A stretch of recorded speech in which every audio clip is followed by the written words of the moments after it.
이 시간 다 함께 조용한 기도하심으로 가정 예배를 시작하도록 하겠습니다. 사랑이 많으신 하나님 아버지, 이 시간 가정 예배로 하나님 앞에 나오게 하심을 감사합니다.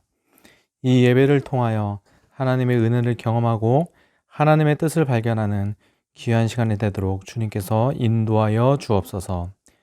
예배의 시종을 주님께 맡겨오며 사랑에 마신 예수님의 이름으로 기도합니다. 아멘. 다 함께 찬송가 357장 다 함께 찬양하시겠습니다.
이 시간은 대표 기도 시간입니다. 예배를 위해 가족 중 한 분이 기도해 주시기 바랍니다.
오늘 우리에게 주시는 하나님 말씀은 요한복음 12장 20절부터 27절까지의 말씀입니다.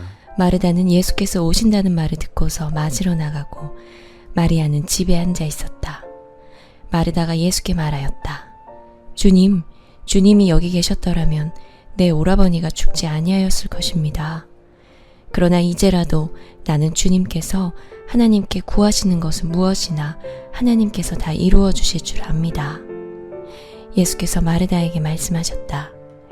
네 오라버니가 다시 살아날 것이다. 마르다가 예수께 말하였다. 마지막 날 부활 때에 그가 다시 살아나리라는 것은 내가 압니다. 예수께서 마르다에게 말씀하셨다. 나는 부활이요 생명이니 나를 믿는 사람은 죽어도 살고 살아서 나를 믿는 사람은 영원히 죽지 아니할 것이다. 네가 이것을 믿느냐? 마르다가 예수께 말하였다. 예, 주님. 주님은 세상에 오실 그리스도이시며 하나님의 아들이심을 내가 믿습니다. 예수님이 공생의 기간 동안 특별히 교제를 나누셨던 가정이 있습니다. 바로 오늘 본문에 나오는 나사로와 마리아와 마르다의 가정입니다. 요한복음 11장 5절에 보면요, 이런 말씀이 있어요. 예수께서는 마르다와 그의 자매와 나사로를 사랑하셨다. 이렇게 나사로의 가정은 예수님께서 사랑하시는 가정이었습니다. 그런데 오늘 본문 앞에 보면 예수님이 이렇게 사랑하시던 나사로가 병들었다는 소식을 듣게 됩니다. 여러분, 사랑하던 사람이 병들었으면 어떻게 해야 되죠? 예수님이 사랑하던 나사로가 병들었다는 소식을 듣는 순간 빨리 가봐야 될 것입니다. 자, 그런데 요한복음 11장 6절을 보면요, 이렇게 말씀하고 있습니다. 그런데 예수께서는 나사로가 앓는다는 말을 들으시고도 계시던 그곳에 이틀이나 더 머무르셨다. 사랑하던 나사로가 지금 병들었는데 그러면 빨리 가봐야 될 거 아니에요? 자, 그런데 지금 어떻게 했다고 말씀하고 있어요? 이틀이나 더 지체를 하셨다는 것입니다. 예수님이 이렇게 이틀을 지체하는 바람에 어떻게 됐는가? 요한복음 11장 17절에 보니까요, 예수께서 가서 보시니 나사로가 무덤 속에 있은 지가 벌써 나흘이나 되었다. 예수님께서 이틀 지체하시는 바람에 나사로가 죽은 지 이미 나흘이나 되어 버렸습니다.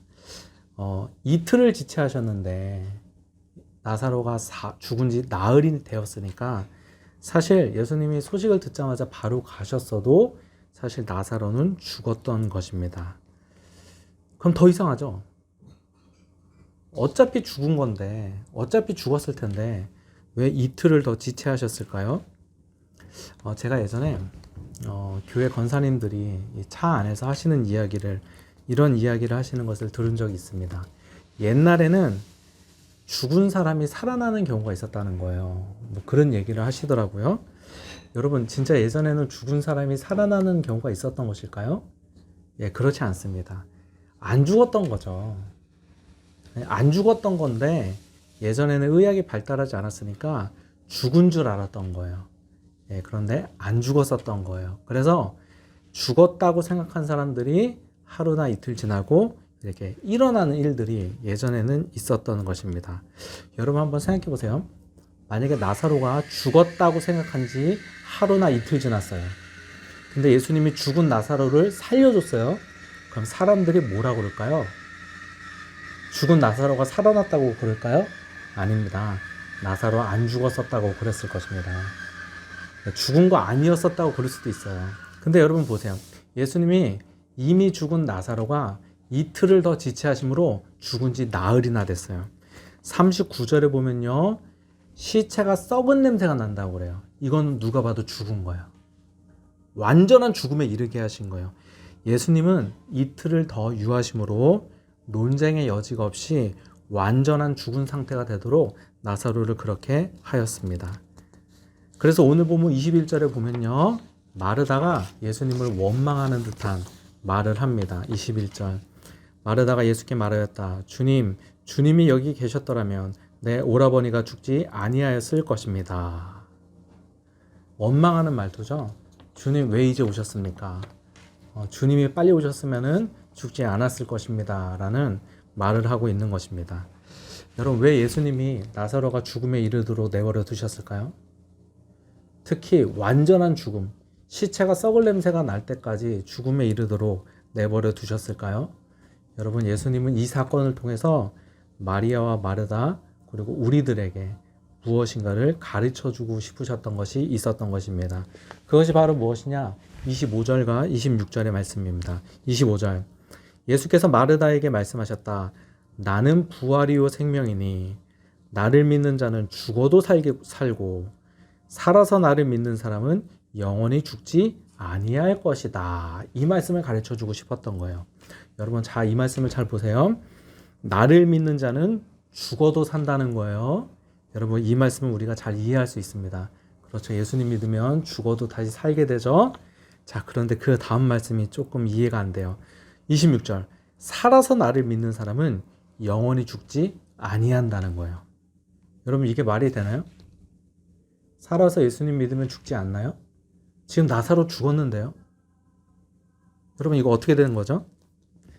여러분, 성경에서 말하는 죽음이란 생명 대신 예수님과 분리되는 것이 죽음인 거예요. 예수님과 분리되어 있어요. 그것을 죽음이라고 하는 거예요. 그래서 예수님 믿지 않는 사람들, 이 사람들은 생명 대신 예수님과 단절된 상태이거든요. 이것을 죽어 있는 상태라고 하는 거예요. 여기 지금 앞에 보시면은 나무가 있습니다. 나무에서 잘려나간 가지가 있어요. 여러분, 저 잘려나간 가지가 당장 썩지는 않죠. 겉으로 볼 때는 살아있는 가지처럼 보이죠. 하지만 저 가지가 살아있다고 말할 수 있나요? 저 가지는 살아있다고 말할 수 없습니다. 저 가지는 죽은 가지예요. 왜 그렇죠? 뿌리로부터 분리되어 있잖아요. 생명을 공급받지 못하잖아요. 여러분, 우리의 상태가 이와 같다는 거예요. 생명 대신 예수님과 분리된 사람은 겉으로는 죽어 있는 것처럼 보이지 않지만 죽은 거나 마찬가지인 거예요. 그래서 예수님을 믿지 않는 세상 사람들은 겉으로는 살아있는 것 같이 보이지만 실제로는 죽어 있는 것입니다. 그래서 여러분, 성경에서 이 신자의 죽음을, 예수님을 믿는 사람의 죽음을 죽었다라고 표현하지 않고요, 잠잔다라고 말해요. 요한복음 11장 11절에 보니까요, 이 말씀을 하신 뒤에 그들에게 말씀하셨다. 우리 친구 나사로가 잠들었다. 내가 가서 그를 깨우겠다. 예수님 믿고 죽은 사람은 잠자는 거예요. 죽은 거 아니에요. 자, 그래서 예수님이 살아서 나를 믿는 사람은 영원히 죽지 않는다고 말한 거예요. 여러분, 우리가 예수님을 믿잖아요. 예수님을 믿는다는 것은 허물과 죄로 죽었던 우리가 살아나는 사건이에요. 죄로 죽었던 우리 안에 생명이 들어와 우리가 산 자가 되는 사건이에요. 이게 바로 예수님을 믿는 겁니다. 자, 예수님이 나사로의 죽음을 통해서 말하고 싶으신 것이 바로 이것입니다. 예수님은 의도적으로 나사로를 완전의 죽음에 이르게 하시고 다시 살려내심으로 앞으로 있을 예수님의 부활, 예수님이 육신으로 부활하시거든요. 그리고 또 예수님이 재림하실 때 있을 성도들의 부활을 맛보기로 경험시켜주고 보여주기 원하셨던 거예요. 그것을 위해 나사로를 죽음에 이르시고 다시 살려주신 거예요. 나사로의 죽음과 부활이 예수님의 부활과 성도들의 부활의 모형, 예표가 되는 거예요. 그래서 예수님이 의도적으로 나사로를 죽음에 이르게 하시고 죽음에서 살려주신 것입니다. 여러분, 우리가 그 어떤 절망적인 상황 가운데 놓인다 할지라도 오늘 본문에 나오는 나사로처럼 나사로가 죽음에 이르는 이런 절망적인 상황 가운데 이른다 할지라도 우리가 한 가지 바라봐야 하는 것이 있습니다. 그것은 바로 우리가 다 이해할 수는 없지만 고난 가운데 하나님의 뜻이 있다는 것입니다. 나사로가 죽어버리는 큰 슬픔 속에서도 하나님의 뜻이 있었던 것입니다. 여러분, 우리가 어떠한 상황 속에서도 하나님을 바라보고 하나님을 신뢰해야 되는 줄 믿습니다. 이 시간 우리 나눔 질문 함께 드리도록 하겠습니다. 나눔 질문은 어떠한 상황 가운데서도 하나님을 바라보고 있습니까? 입니다. 여러분, 어떠한 상황 가운데서도 하나님을 바라보고 계신지, 또 여러분이 하나님을 바라봐야 하는 상황이 어떠한 상황인지 함께 나누어 주시기 바랍니다.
제가 마무리 기도하고 주님이 가르쳐 주신 기도로 예배를 마치도록 하겠습니다. 하나님, 고난을 통해 우리의 믿음을 자라게 하시고 고난 가운데서도 하나님의 뜻이 있음을 알게 하심을 감사합니다. 우리가 그 어떤 고난 가운데서도 더욱 하나님을 바라보며 믿음으로 살아가게 하옵소서. 예수님의 이름으로 기도합니다. 아멘. 하늘에 계신 우리 아버지여, 이름이 거룩히 여김을 받으시오며 나라의 임하옵시며 뜻이 하늘에서 이루어진 것 같이 땅에서도 이루어지이다. 오늘날 우리에게 일용할 양식을 주옵시고 우리가 우리에게 죄 지은 자를 사하여 준 것 같이 우리의 죄를 사하여 주옵시고 우리를 시험에 들게 하지 마옵시고 다만 악에서 구하옵소서. 대개 나라와 권세와 영광이 아버지께 영원히 쌓옵나이다. 아멘.